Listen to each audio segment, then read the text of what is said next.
and the people in my unit are concerned, but we make complaints, and people in my chain of command above me have made complaints, and we've had to go back to be like, let's look at this address of the school. What's the outcome you want on this? Like I don't. I want the one school counselor that I investigated arrested for failing to report. You're not a school counselor if you don't know how to tell people that a child's being abused. She needs to be arrested. Hi friends, what's up turds, nerds, freaks, and geeks, and all in between? It's me, your girl, Daisy Day, and welcome back to my channel. I'm genuinely blessed to have you here, and I hope you're doing as well, because you sure do look well, and by golly, it is so good to see you. I just want to speak on the whole Buffalo Schools thing that Officer High has been discussing, and that came out with the Unsubscribed podcast. If you missed it, go check it out. I will link it down below. It's via the Unsubscribed podcast, like I had stated, but Officer High is someone that I do recognize, is someone that I have seen before, and we'll get more into that. So for those of you who don't know, yes, your girl Daisy is from the once great state of New York, and I too was a part of New York schooling system when I was a little bitty Daisy with one little pedal. I was there. It was me. Hi, it was me. So I have my own experiences with the schools in that area. It's a wild one. So grab your coffee, grab a snacky. Let's get ready. Don't forget, like, sub, hit the bell, comment, share. All those things are free, and it really means a lot, and it really helps me out. And one day I would really hope that we could hit 20K. I would really hope. So if you didn't know, Officer Rich High has his own social medias, like mostly it's on YouTube, and now he's on TikTok and Insta as well. It's under Angry Cops, so check that out so that you can be more informed about the circumstance and have the full story, as well as check out the Unsubscribed podcast where this whole thing kind of unfolded from. Now, this has been out in the public for, I think it's nearly like a month now, just about, and I saw it come out when it first came out, but genuinely I wanted to wait, I wanted to hold off, and I wanted to see what other information would come out about this before I discussed it. So apparently the terror of local New York schools is being exposed, y'all, and it's about freaking time.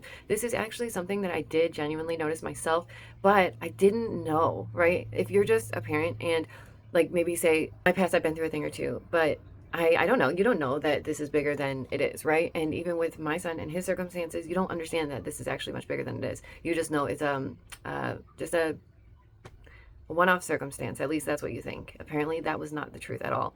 So the terror of New York and Buffalo schools are being exposed, and I think that this is really important, so I am going to talk about it. Another thing I want to say right away is that I've always been transparent about my love for the police force and the officers, and that the very hard job that they do, and oftentimes it's thankless, and I also have family who's in the police force, so I'm very proud of them. I always back them, and I always will, and I wouldn't have it any other way. I know that if I truly ever have any concerns at all, I can always turn to that said person and feel comforted by their advice, their input, and their words, because one, they're an amazing person, and two, they know what they're talking about, and three, they genuinely care. And that's what makes certain officers in this area built different, because it's not just being an officer for the love of the power. It's being an officer for the love of the area and the people. They actually care about these people. And that's why Officer High is on his high horse doing what he's doing. And y'all better let that man stroll down the street on that big old clopper,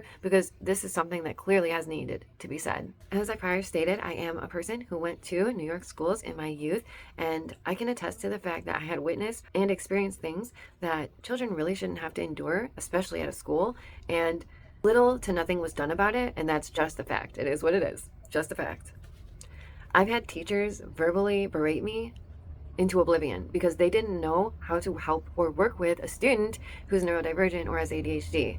We're clearly not trained well enough and uneducated in these areas, and that was very, very obvious. But being uneducated and unaware is not a cop-out to treat those who are struggling like crap. It just isn't. One time I had this teacher that was berating me so badly, one of my friends at the time had to step in and say, back off. Like, can you please stop? You're embarrassing her in front of the whole class, and you know that you're doing it. It's so unnecessary. And I'm so grateful for that friend at the time, because I felt so much shame and I felt so much guilt, and I wanted to be able to perform like any other student. I really tried to. But when you have a learning disability that prevents you from just getting things, it makes things difficult. I wasn't trying to be a difficult student. I was trying to succeed with a learning disability. This teacher basically spouted off a lot of terrible things, and in a very unkind way, insinuated that I'm mentally inept. And that is the kindest way I can put it, literally. As a neurodivergent, it's also very hard, and it was very hard for me to comprehend why someone in a place of trust would treat me in such a manner. Like, why would they do that? You're meant to feel safe and comfortable in school. And genuinely, for the most part, I did, until it came to those certain teachers who just they're not meant for teaching. Luckily for me, I moved, okay? Like I was in 6th or 7th grade when I was able to leave. So then I didn't have to worry about the teachers of the Buffalo area. Fortunately, I was able to finish my schooling elsewhere in a school where I definitely felt more comfortable, more safe, and appreciated and respected, and I didn't feel like such a burden. Now I'm fighting a different fight, one that I find to be much harder than when I myself was in school. You guys know that the most important thing in my life is the king, and I am now dealing with a similar circumstance with the king. In New York type schooling, it's tough. For those of you who didn't know, the king has officially been diagnosed with ADHD and Tism 1, and that means he too struggles with certain areas, but he's also a savant in other areas. And it also means that he should have had and needs and deserves and absolutely must have an IEP and a 504. I love that we get to bring this up because those of you who also have neurodivergent children may not have heard of this, or if you're not in that like very unique circumstance, you might not know about it, but these are important, especially if we want our children to thrive properly. It's so messed up that some parents don't even know that these things exist, but it's the very thing you need to unlock everything that your child needs to have a environment of learning. There's more to them rather than expects them to perform like any neurotypical child, which they cannot because they are not neurotypical. For example, in our circumstances, I am fully aware of times where the king has been bullied, or there was a circumstance at school where the school didn't even tell me. I didn't get a call. I didn't receive any information about it. I was told by my son and other students. I was never made aware. And parents, you know how it is. You can talk crap about me all you want. I could have it harder in school, that's fine. But if you're gonna mess with my baby boy, no. No. No, we're not gonna do that. That's something we're just not gonna do. Now more than ever, it is important that we rise up and be the voice of the voiceless. I really appreciate Officer High for what he's doing, what he's done, and bringing this to the public's attention, having the courage to do so. And as I stated, if you missed it, he went on the Unsubscribe podcast and he basically described exactly this, what is happening, that Buffalo schools are having these circumstances where they're not reporting, they're not even telling the parents. And this isn't just small things. These aren't just little things that we could just let go. These are instances where multiple children were almost abducted and they say nothing. It's a big deal because within days, this podcast had over 1 million views because it resonates, because people of Buffalo think, oh, here we go. Thank the Lordy. It's about time. Amen. Let's talk about it. Promise you that's exactly what's happening. And it's almost madness how tight-lipped the news and media has been about this. And we'll get more into that in a moment. After speaking with my loved ones and my family in the force, I can confirm that this wasn't like a one-off experience, that this truly is happening. If this is what he can tell us, imagine what he hasn't been able to tell us. Hearing all that, you must be thinking, but how did we get here? What led us to this point? And believe it or not, that brings us back to Obama. Sorry, but it's true. Obama changed the guidelines for schools and reporting. He unveiled this new way of doing so. After the officer's claims, Buffalo has said they will launch a probe into these claims, and their response is, again, pretty predictable. Are the claims again? Let me just spill that out for you. Let me just spell it out for you. The claims are, Buffalo is not reporting instances of abuse and sexual abuse, okay, of children, a baby child. Since then, there has been a few articles, but again, they're being very tight-lipped. At first, the school systems in Buffalo genuinely called them untruths, which is lawyer speak for, yeah, it's not wrong, but it ain't right. Crafty, quite crafty, isn't it?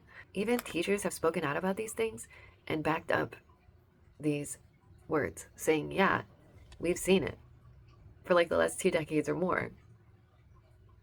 I wanted to make this video because it is crucial that we address instances like this. If we want our children to have a proper future where they can thrive and be their best self and live their best life, it starts at home and then at the school. And when our schools are not reporting properly and our children are enduring circumstances that we have no clue about, the fact that the king alone was bullied and I was not made aware immediately is so disturbing to me. It breaks my freaking heart. I should have been able to be there for him. And especially with neurodivergent children, they may think that it doesn't affect them, and a month or two down the road, they're acting up and they don't know why. It's because they've been bullied and it's gotten to them and they don't know how to express that. And by then, they're not even thinking this could be their cause. I also want to put out there, if any of you have been through anything like this, my email is always in the description below. You can email me privately and let me know certain circumstances you're aware of or have endured yourself, and we can either share that publicly or keep it quiet, whichever you prefer. But just so you know that there's solidarity and you're not alone. Another crucial point that I need to make before I wrap this up is the fact that they're trying to paint Officer Richard High as someone who's been in trouble or unruly or unkind.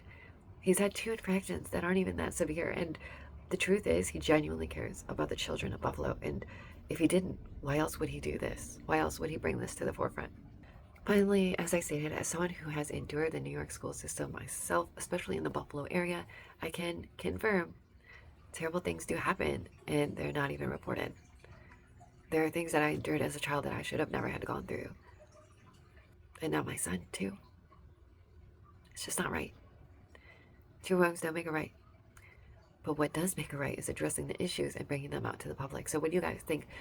Do leave your comments, thoughts, and opinions down below. Please like, sub, comment, like I said.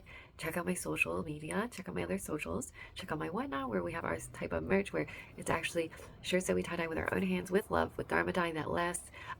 Lots of creative goodies like paintings. Lots of wonderful things made with our hands and our hearts for you. So don't miss out on those amazing deals. And for those of you who watched it all the way through, thank you.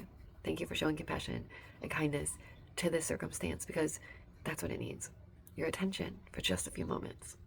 Thank you. Already know, don't forget about those memberships. They're only $2 haul, y'all. $2 haul. That's it. And it really does help a lot. And that's how a lot of creators get by nowadays, right? Is like through memberships and such. So if you're able to help, please do so. There's always Cash App, PayPal, Super Chats, things like that. Don't be shy, holler at your girl, but you know the drill. Always take care of yourselves and your families first. But I always so appreciate you guys donating or whatever it is, like membering up. All of that is super amazing. So with that said, I hope you have a super extra special day. Stay safe, stay awake, stay aware, stay well, and I'll see you in the next one. Bye, guys.